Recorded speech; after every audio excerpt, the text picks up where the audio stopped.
Hello, Sooner Nation, OU Insider subscribers, Coach Bryan Clinton enthusiasts. Bryan, I gotta say, I normally have like a third thing that I do in this intro, and it usually just comes off the top. I don't think of it. I can't think of one today. Do you have one? I'm drawing a blank. The weather's nice. Yeah, I was about to say fans of Oklahoma weather changes, I guess. I don't know. Speaking of that, this isn't my gig. So I called you a couple of days ago because the weather, people who live in the Oklahoma City metro, not just the metro, really all of Oklahoma, but especially the metro. I called you about all the stuff I went through trying to get my car protected, and I was with my trying to help my brother and his girlfriend get their cars protected because the storm was supposed to be awful. And you know what it did, Bryan? What did it do? Not a dang thing. Yeah. At all. It rained at like 11 o'clock. Yeah. PM. It was supposed to get real bad at like 4:30, and it didn't do anything. And everybody in Norman was rushing to get their cars in parking garages at OU, and it didn't do anything. It must be nice to get things right 30% of the time and keep your job and everybody loves you. There was even one person, and I don't want to shame anybody, but there was even one person that was like, these storms could be as bad as the ones that hit Moore in 2013. And I was like, don't say that lightly, because that was horrific. Yeah. I was preparing for like oh my gosh, this could be like one of the worst storms in years. It didn't do anything, which I don't mean to sound so annoyed. I'm very glad that the storms weren't bad. I'm glad for the most part everybody was safe across the state, but it was a little annoying to go all to that trouble for it to not even rain. It couldn't rain a little. I don't know. Do I sound awful? Do I sound No. It's it is annoying. I mean, there's a little bit of a stigma against meteorologists for a reason. So, I don't know. Well, I'm up here. I'm blessed with Travis Meyer, who is everything short of walking on water in green country. So, we're pretty blessed up here. Travis is a saint. I want to say two disclaimers. For one, obviously, I'm glad that property and people and pets and all the peas are safe. And I'm glad the storms weren't super bad. I know they were bad in some places, but like I think overall it wasn't awful. Right. And I know meteorologists have a hard job, but like, because now I know what's going to happen, Bryan. What's going to happen is the next time there's a storm, there's going to be like no lead in. There's going to be like no alarm bell sounding at all. And then it's going to be awful. Right. That's what's going to happen. Yep. Didn't plan on a 2-minute rant about the weather. I'm so sorry. Welcome to another episode of the Oklahoma Drill, a podcast fueled by OU Insider and the Rivals Network. I am Jesse Crittenden, the guy that just complains about everything, apparently. And I am joined, as always, by Bryan Clinton. Bryan, no 4-hour marathons of open football practices this week. We just got 30 minutes yesterday, followed by a Brent Venables meeting, or he was available to the media yesterday. And there was a lot to dissect from what he said yesterday. But before we get into OU Texas softball, which we will get into, there's a lot of things to break down for what should be one of the best series of the year this weekend. He did confirm that Troy Everett is going to have surgery today, actually, for a knee injury that he suffered last week during the open portion of practice. You were one of the first ones, maybe the first one, to see that injury happened. Fortunately, it sounds like he could be back before the season starts, but he's going to miss the rest of the spring. He's going to miss the summer. His availability for fall camp is up in the air. Bryan, of course, it could have been worse. He could have been ruled out for the whole season right away, but not great news for an offensive line that's still trying to figure stuff out, and we're already halfway through spring. What was your take on that news, and just what does this mean for the offensive line room? Well, whenever the injury happened, I mean, it looked severe from the get-go. I mean, everybody was, if coaches and players and everybody's waving for the trainers to come over there and they're sprinting across the practice field. I mean, it's not anything that you ever want to see, but you know, I may have made a little bit of a mistake last week whenever I said that it was promising that he walked off the practice field. Eh, I think I probably should have prefaced by saying I thought that the injury that he sustained might have been something where they needed to bring the cart in and get him, you know, get him off the field. You can still have significant ligament damage and walk on it. That's been proven time and time again. But whenever we found out that he's having surgery and that the turnaround is, that's what 5 or 6 months away. Um, that's positive news in my mind, but that's also a very significant portion of time to be missing going into the schedule that Oklahoma is uh, next year. So I think where it leaves Oklahoma at center is they're in a precarious spot now because you've got Josh Bates who is kind of being just forced into that role now, whether or not he's ready for it. Um, Playing center is, especially for Bill Beanbo, is a lot more than just being able to snap the football. That's obviously the first thing you have to do, and you have to do it well. But there's a lot of protection. There's a lot of protection things that you have to come up with and help the quarterback with. And when you don't have an experienced quarterback back there, I mean, it compounds the issue. So, long story short, with Troy Everett out, who I believe was the best option for Oklahoma, at least right now at center, I think it leaves them in a spot where you need Josh Bates to pick things up quickly. You need Garen Hatchett to get available quickly, or you need to pull out the checkbook whenever NIL or whenever the transfer portal opens up on April 15th. So yeah, it's gonna be interesting to see how Oklahoma handles that position because it's vital. It's gonna be big for the direction of that unit going forward. So not a good thing, but at the same time, at least there's a possibility of him getting back before fall gets here. So I guess there's a silver lining if you look at it that way. No, I would say, and look, I'm not reinventing the wheel. I'm not saying anything revolutionary, but it's every position on the offensive line carries different responsibilities and different. I mean, like Right. obviously a center is different than everything else, but like a guard is very different than a tackle. Being on the left side of the of the line compared to the right side of the line, like all of Mhm. those are big differences. And now you're slotting in guys that, I mean, there already wasn't a ton of depth there, but now, like you mentioned, I mean, the first name. So Brent Venables mentioned yesterday Josh Bates, Josh Sosa, and Garen Hatchett. Those were the three names he mentioned. I mean, Troy Everett's was the most easy fit there in terms of a pure center. That is what his, Yep. you know, that's where he's at. That's what he plays for the most part. Um, Otherwise, you're now not only shifting guys around, which has a domino effect because when you shift guys to center, now you're having to look at the whole picture, and Yeah. that's just the worst thing to be throwing into the mix at a position group that you're already trying to figure out a bunch of different stuff. Right. And so this is a big deal. And for one, you're banking on Troy Everett being back, but there's no guarantee he's going to be back by the time the season starts.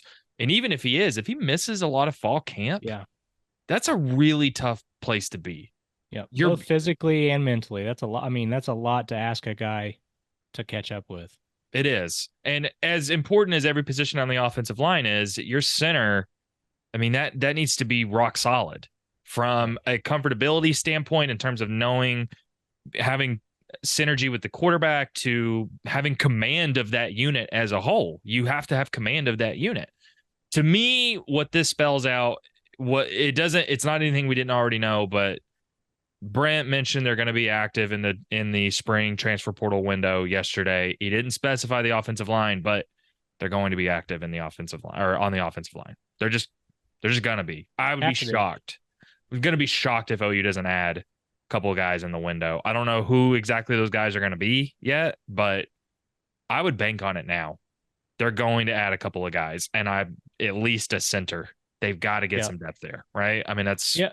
Coming into it, before I found out that, you know, Everett's injury was indeed significant, I felt that it wasn't necessary for them to go back in the portal. It felt like maybe the pieces that they had, they could at least bring something together if guys could stay healthy, but you would still want to pick someone up if the right name came available.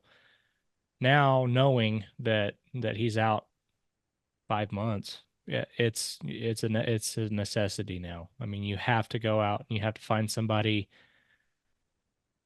You really have to find somebody that can contribute right like away, right which away. which is tough, Yeah. especially now. There's all kinds of speculation that the portal window that we're about to witness is going to be incredible, like unprecedented. And if that's the case, maybe there's more guys out there than typically you would see. I just don't see a lot of high level offensive linemen hitting the transfer portal, or at least guys that you would typically see Bill Bedenbaugh go after. Um, he doesn't just want a big body; he wants somebody who's going to come in and work their tail off, and that's you want to make sure you're adding the right person. So yeah, there's just a lot of moving parts to this. It's a tough spot for Oklahoma to be in. But the good news is I really do like the other pieces that Oklahoma's got right now. So it's going to be a tough position for them to be in. I do like the other pieces around the center spot, but they do need to find somebody quickly that can fill in that role there, and preferably somebody that knows what's going on, and is ready to step in right away. Not a young guy. They need somebody. They need a veteran. Well, no, I agree. And look, we really broke down the offensive line last week. Nothing changed yesterday in terms of my perception. I'm remain more confident in that offensive line as a whole than I was entering the spring. But you mentioned, and that's the important part here, is this coaching staff has stressed adding the right fit through the portal. And this might be maybe the first time they might have to loosen their morals just a little bit when it comes to, like, they need somebody who can come in and contribute. And I'm not Right. saying you just go out and go get anybody. OU's very particular about who they offer, especially in the portal. But I don't know if it's ever been quite this dire. And I'm not trying to throw shade at anybody else that could potentially come in and help, or like anybody else that's on the roster, but like this is the most important position, or Yeah. the person on the most important position group, on the position group that had the most amount of questions coming into spring. Right. And You've got to get somebody in the door. yeah, it's the situation. I've seen a lot of people kind of going after the Coach Beanbo again for the position that the offensive line room is in, and there's some merit to some of the points, but not so much that I would agree with the statement, because who could have seen the Caden Green situation coming? Andrew Rain was really expected to be back until what, midway through the season. There started to be talks that he was thinking about leaving, and I'm still a little surprised he yeah, left. like that's a guy you're expecting to come back. We knew if Tyler Guyton had the season that he did, that he would be gone. But you had a couple of other guys that were on their way out eligibility wise. But when you lose a guy like Rame and a guy like Caden Green on the interior, I mean, I don't think Oklahoma could have done any better of a job than they have evaluating and ending up with a guy like Fabechi, Wiwu, and you obviously have some younger guys that are contributing. I really like what Heath Ozide has been. I like what Logan Hallen brings to the room. I like, Eugene Brooks is a young guy that's got a lot of promise, and Joshua Bates has shown. I mean, you and I have both, we've talked about it at the other practice sessions. There were times where he does look good. He has good reps. He's just inconsistent right now, which is just part of being young. And so um, they've got to go and get somebody else. But I just wouldn't.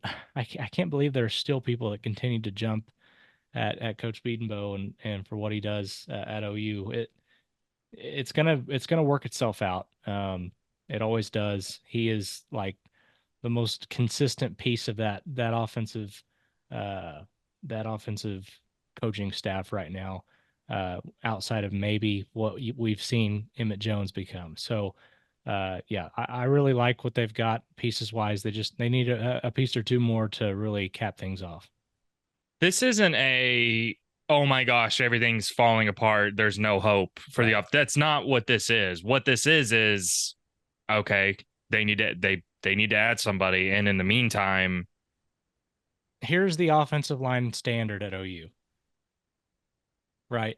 yeah. Like rest of college football is somewhere in this area. And because people are seeing this, it's, I mean, I hate to put it that way, but the standard's so high. Like it's not falling off, like you said. Sorry to intercept there, but No, it's not about saying there's no hope and oh my gosh, pack it up. This is gonna be the worst offensive line ever. It's not about that. It's just about saying this is the reality. Troy Everett's injury hurts, and not only are they gonna have to, is this gonna put a little bit even more stress on the guys that are still on that in that position group, but they're gonna have to add somebody. That's just, I think they will. I'm pretty confident they will. I just don't know who that is yet, but I think they will. But also, you've still got another couple of weeks of spring. You got the spring game, and who knows? Who knows what happens with Troy Everett's recovery? But I think you have to assume that OU is going to have to look at other options. You can't bank on him making a really speedy recovery and being back for fall camp. You just, and even then, that's still a tough place to be. Even if he was available for the entire fall camp, that's just a tough right. place to be. So, um, Bryan, I think, we've talked so much about football. We talked like an hour and 15 minutes last week about football, breaking down every position group. What we didn't talk about is OU softball. We didn't talk about OU softball, and for good reason. Last week was a huge week for OU football. But what's a big weekend this weekend? It's a big weekend for OU softball. That's what it is. They are going to Texas, the number 5 team in the country, for the Red River rivalry, a much anticipated series, not only Big 12 series, but series across, I mean, in the college softball landscape. The first 2 games are on ESPN or ESPNU and then ESPN. OU obviously being number 1, Texas being number 5. And Bryan, you and I are both going to be in attendance in Austin. We're both going to Austin. I got to tell you, man, I love Austin. Have you been to Austin before? Been through Austin. I've always been told never to stop. No, I I'm totally kidding. Yeah, I haven't. I've never stopped in Austin. I've always driven through. It's like I've always been on my way to Houston or San Antonio or something further south. I've never made a stop there, but I've heard it's a fantastic city, and I look forward to spending some time there for sure. Gonna be great. We'll be in Austin all weekend to watch, I think, what's going to be what could be one of the most exciting matchups that we've seen in a long time.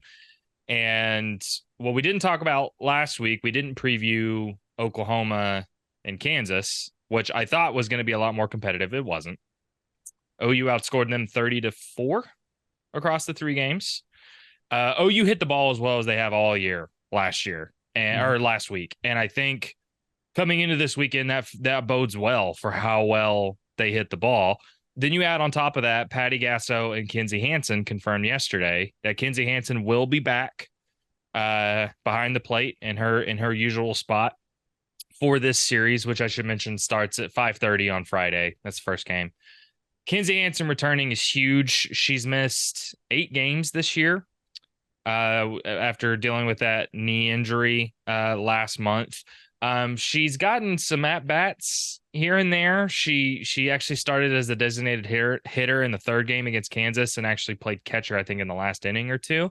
Mm-hmm. But Kinsey Hansen coming back is huge, Bryan, because this Texas team, despite not being great against Oklahoma State last weekend, they lost that series. They only scored 2 runs. This is a Texas team only.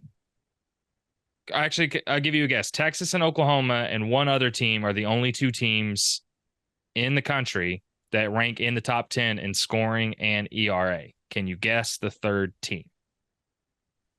I saw this. I looked this up this morning. Hmm. I'll give you a hint. Oh, you played them earlier this year. Duke. Yep, that is correct. Nice. Those three teams are the only teams in the country that are top 10 in scoring and ERA.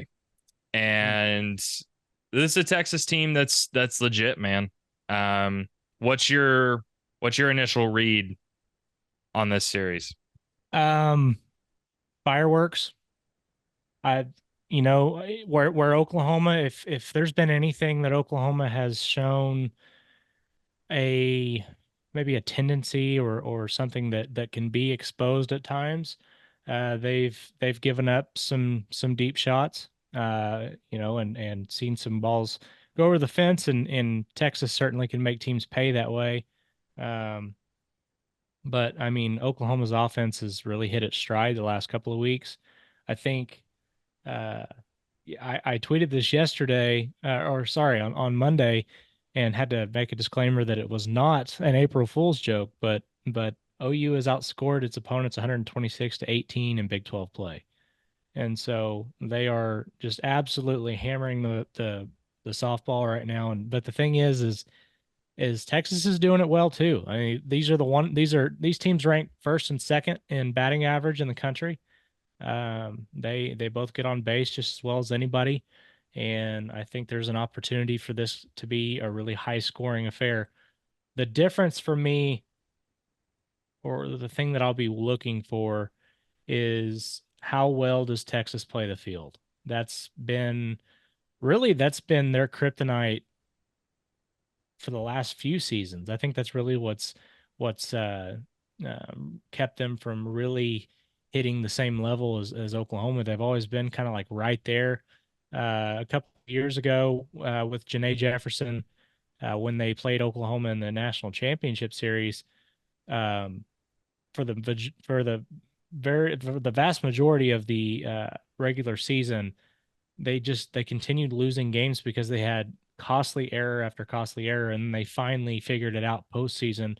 And when they were fielding the ball well, they were incredibly difficult to beat. And I think that's kind of the same thing with what they've got right now. They've got a great staff, their pitching staff, which I'll let you kind of jump into in a bit. Their pitching staffs looked really well. Obviously, uh, their ERA is right up there with the best. But I'm looking at the offense. I really like what both teams have done at the plate, and I expect there to be lots of runs scored in Austin this weekend. Yeah, and I mean, Texas is averaging over 7 runs a game.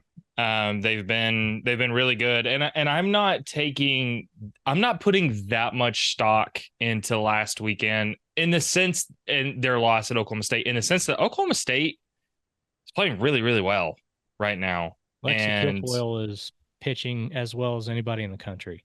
she is. And those games were competitive and they were in Stillwater. Yep. And I think it was more about how good Oklahoma State is this year and less about Texas just, falling apart or whatever. Right. Um, I do wonder, I think starting offensively, I think offensively OU has really hit a stride in Big 12 play. And I think particularly the last couple of weekends. I mean, they hit the ball so well, really at Baylor and at Kansas. But man, you look at this. I mean, you look at this roster. OU second, I think, in the country in scoring. I mean, Jada Coleman, after a rare slump to start the season, has just been hitting like crazy the last couple of weeks. She now leads the team in batting average. Is that the most predictable thing ever that Jada Coleman was gonna? Has to be, I Yeah. guess. Oh, Yeah. yeah. I was literally -% concerned that Jada Coleman was not going to bounce back from a couple of tough games to start the year. Jada Coleman's hitting the ball really well. I mean, OU has 7 different players that are hitting above 400, or their batting average is above 400. What I want to shout out, though, is Alina Torres, man, who has become a legitimate, viable threat at the plate. And Patty Gasso has continued to alternate Alina Torres and Avery Hodge at second base, which I think is really interesting. That's still going on, and I don't think that's going to slow down. But Alina Torres has gone from somebody you didn't really think that much about to a legitimate part of this offense. And I mean, look, Tiari's hitting the hell out of the ball. Alyssa Brito's hitting the hell out of the ball. Ella Parker continues to be really, really good as a freshman. Um, I don't really have any concerns about OU's offense other than Texas pitching has been really good this year, man. They've been really good. And Patty Gasso actually singled out their freshman, Tegan Kavan, specifically, who has been really good as a freshman. She leads them in innings pitched, which is pretty crazy. ERA of 1.84. There's been some ups and downs, but the batting average 0.167 for a freshman is really, really good. I think she's going to make a case for Big 12 Freshman of the Year. I don't know. I mean, to me, I think this is going to be I think more of the focus, and I'll get to that in a second, is OU's pitching against Texas's offense. I think that's more of the question for me. I think OU's offense is going to have success, but is there a possibility Texas slows down this OU offense? Yes. I don't know. I don't know. Maybe. I think I don't want to say that you necessarily would have to reach for that, because I do think that there's a chance for them to do so. It really is going to matter on how well they field the ball, though. I mean, like, because Oklahoma, I think where Oklahoma really hurts people is they just hit the ball so hard, whether it's in, not just balls that go over the fence, but balls that are put into play. It's incredibly difficult to play the field, to play the infield in particular against Oklahoma, because there is so much power off the bat for this team. So that could potentially cause issues for Texas infield. Now, I expect them to be. I would imagine this weekend will probably be the best version of Texas that we've seen, just because they're coming off of a series loss to Oklahoma State. They've been top 5 pretty much all season long. They were at number 1 for a week, and have been right at number 2 since then. And they go out to Stillwater and lose 2 or 3. So I would imagine they've been locked in, and are ready to prove something. And so, it wouldn't surprise me for this to be the first weekend in a little while that Oklahoma doesn't get double-digit scores in the game. I could still see them hitting that 7, 8, 9 threshold pretty easily, at least in one of those games. But what's interesting to me in this series is, despite what it looks like on paper, despite what the billing is being made out to be, Oklahoma's just dominated this series recently. I remember a couple of years ago, I believe it was a couple of years ago, whenever Oklahoma went to Austin and lost. It was just like such a big deal and they lost just one game. It was a Sunday game, and it was just such a huge deal that Texas had beaten them.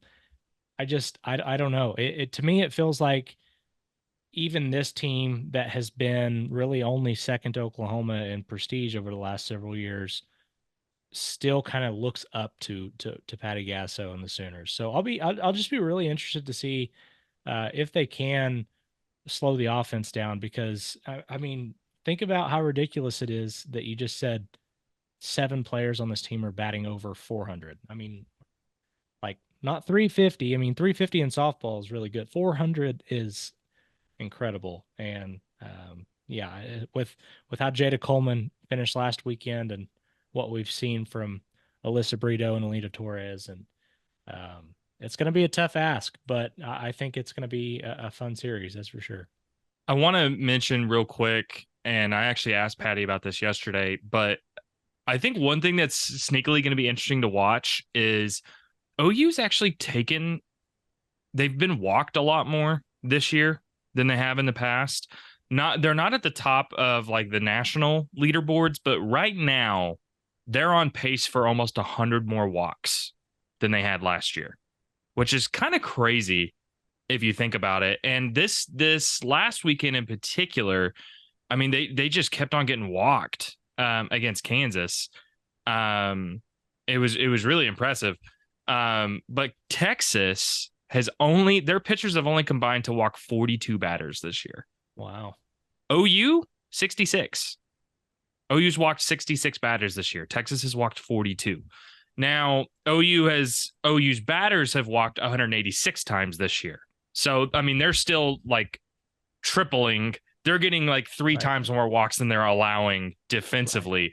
But I do wonder because I actually think OU sneakily has really kind of relied on walks this year. There's actually been several moments this season where the big outbursts really started because they loaded the bases on Right. walks. They have Yeah. scored several runs this year on bases loaded walks. Right. Texas has been really disciplined this year at not walking batters. And I do think that is something. Now, I think OU is going to score a lot of runs. That's what they do.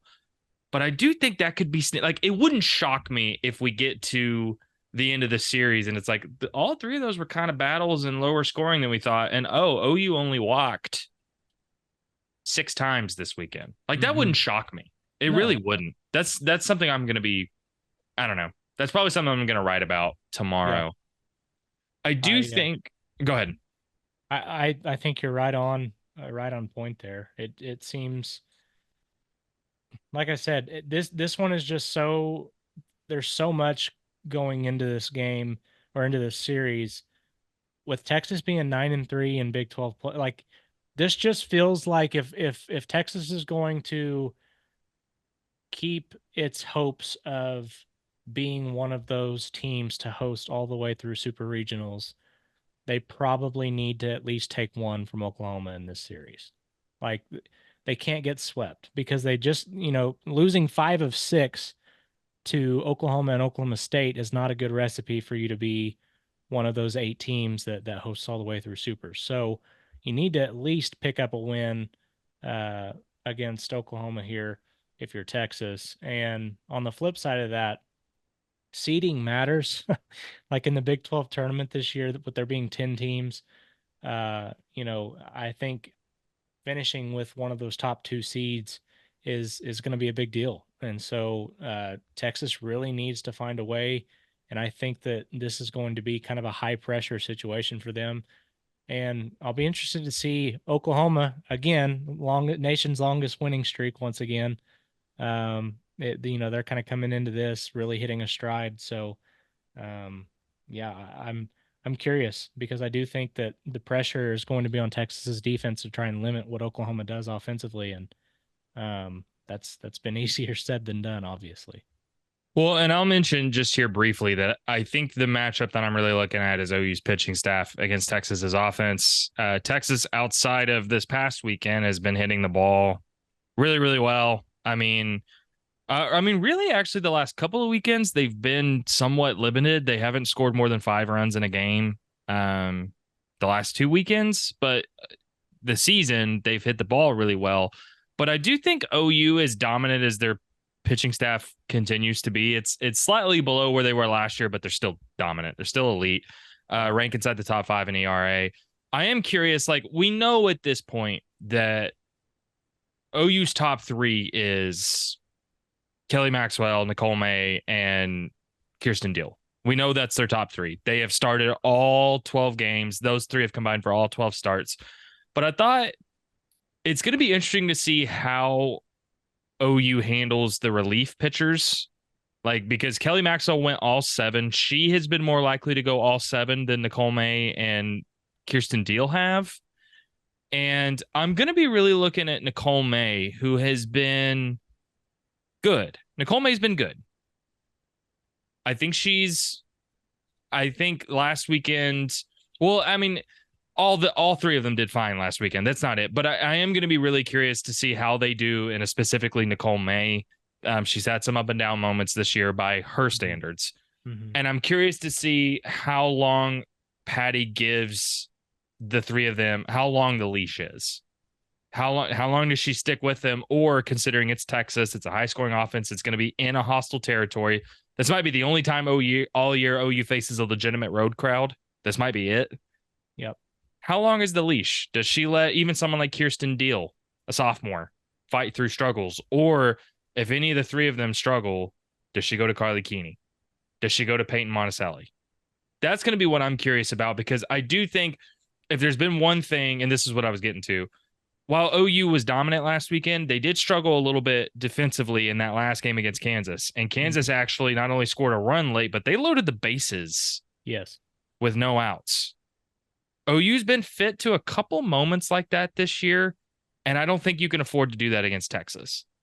So I am kind of curious to see, look, if it's a 4-3 ball game in the third inning and it's Kirsten Deal out there and Texas quickly gets two batters on, does she leave her out there? Do they leave her out there, or do they go with Carly Keeney? That's going to be interesting to me. Yeah, and that kind of falls in line with what we talked about when the season started. That you know it was kind of against popular opinion, but it seemed as if Patty Gasso was going to go into this season not necessarily coaching to win every single game. It was more about making sure that this team is prepared for the postseason and prepared for next year. Because there is so much youth on this team that's going to be relied on next season, situations like this weekend coming up in Austin are vital. They're very, very important. And I think that this is going to be a situation where, like you just said, if there are some high pressure spots for someone like Kirsten Deal, it's going to be important that she feels that pressure, that she learns how to deal with that. And look, Oklahoma's built a 3 game lead already in Big 12 play, and so dropping one here isn't necessarily the end of the world whenever it comes to the Big 12 race. So I wouldn't be surprised if she does let them kind of deal with some of those things and figure it out because, again, these are the kinds of games where it has a postseason feel to it. Yes, you're going to be in front of a home crowd, very likely going to be one of those 8 teams, should be one of those 8 teams that's hosting all the way through super regionals. And then obviously in Oklahoma City, it's notorious for being a pro Oklahoma crowd. So this is one of those rare spots where, uh, as you said, there's going to be a situation that could be potentially hostile for this team, and I think that's really a good thing. It's going to be something positive that Patty can use to push this team forward and help them develop, especially those younger players. That Oklahoma State series is obviously going to be a must watch here Mhm. in a few weeks, but I actually think we're going to learn more about this OU softball team this weekend than we will at any Correct. other point before the postseason. I agree. And I think if OU handles their business and gets out of Austin unscathed, I think that's going to tell us a lot. But also, I'm going to be kind of curious to see if they face some adversity, what they look like. That's because while I think this team should be the favorite, they've been playing out of their minds, especially since that their lone loss this year to Louisiana. I I'm still a little curious. I still think they could certainly be threatened. I'm not. Mhm. I think they'll win. If you ask me to put my money on the table right now, I would go for Oklahoma. I like everything about their team, but I do think they can be threatened, and I'm curious to see in Austin, do they get threatened against a really good Texas team? And Kinsey Hansen even said that yesterday. She said we fully expect to see them in the World Series or the Super Regionals or something. But she specifically first said, I think we're gonna see we should see them in the World Series. Yeah. So it's gonna be interesting. But look, we're gonna be in Austin. You'll be taking some video and everything else for the YouTube channel here over at ouinsider.com. I'll be doing some writing. We will have a ton of content. I think more content than any other outlet for OU Texas this weekend. That's going to be the way to go. Make sure to like and subscribe here at this OU Insider YouTube channel. Make sure you head over to ouinsider.com, not only to read our coverage from this weekend, but so many other things. So many other things. Football spring practice still underway. Basketball portal is opening up. All kinds of things going on. Make sure to become a VIP member over at ouinsider.com. And we'll be back here next week on the Oklahoma Drill to break down even more spring football and maybe some interesting tales from the road there in Austin. This is our first road trip together. That's true. That's We'll, true. we'll be we'll be in a small confined space together a for an unreasonable amount of time. So With Ryan Aber from the Oklahomans. with Ryan So Aber, maybe yeah, maybe he'll be mediator for us when we strap the pads on and start the Oklahoma drill in the on the car. road. Yeah. I was gonna say you and I could actually gang up on him. That's what I Deal. was going to That say. works. Yeah, I like those numbers. But we'll have some interesting tales from the road in Austin. We'll be back here next week for another episode of the Oklahoma Drill. Till then, see you next time.